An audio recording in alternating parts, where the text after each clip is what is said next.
It's important that we understand different systems of compensating employees that exist cross-culturally in different regions of the world because the marketplace of business is international.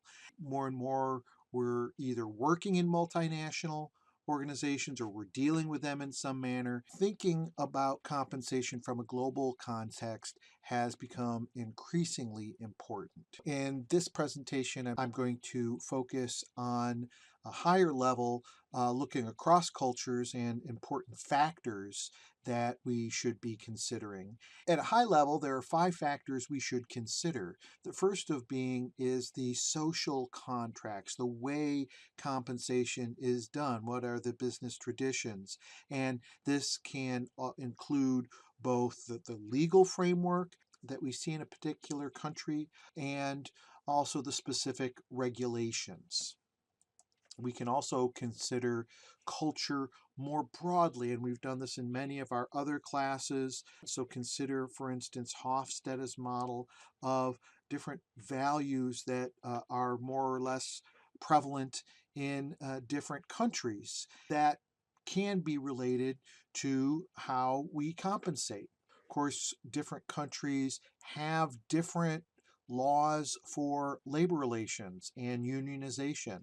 In many countries, labor unions are more prevalent than in the United States, and in other countries, they are less prevalent. There's also differences in how ownership of firms is defined and how financial markets operate and how businesses operate and managers have decision-making power within those businesses. So in practice, looking at compensation from a global perspective often involves comparing costs. And we should do this from a total compensation perspective and think about the different dimensions of compensation beyond just pay. Again, things like healthcare and pensions are other factors that may differentiate the cost of employment in different countries. The task of doing this is often difficult on getting accurate data. This is a challenge that we have to address, but it's better to go into it with your eyes wide open and understand that getting that data for pay practices in other countries might be difficult. Of course, there are real differences in labor costs across different countries, and that's just a reality of our global marketplace. This is where margins are often made. On this slide, we can just compare the hourly manufacturing wages of Mexico versus the United States and see that there's a big difference where you could make a bit of profit. But often considerations go beyond just those labor costs. There have to be considerations for productivity and ultimately what is the organization going to produce and at what cost? That's a more complicated equation than just labor costs. Other factors like the quality of the labor and the regulatory environment and the taxes and the cost of supply chain issues also have to be considered.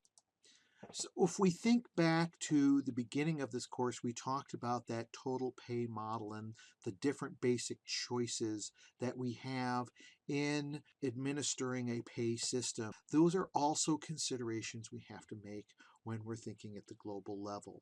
We have to think about what are the objectives of the pay system? What are we trying to achieve? What are those strategic goals? And where is our position in the marketplace for employment? What type of competitiveness is there, and what position do we want to take in that race for employees? We have to consider how our practices are aligned with other aspects of strategy and management. And some of that might be employees sharing some of the costs and to things like healthcare and other factors. And of course, we have to think about management factors. And all of these things can differ depending upon the place in the globe that we're considering employing a person. But ultimately, it needs to make sense within the pay structure of the organization. So returning to this total pay model is, I think, a good idea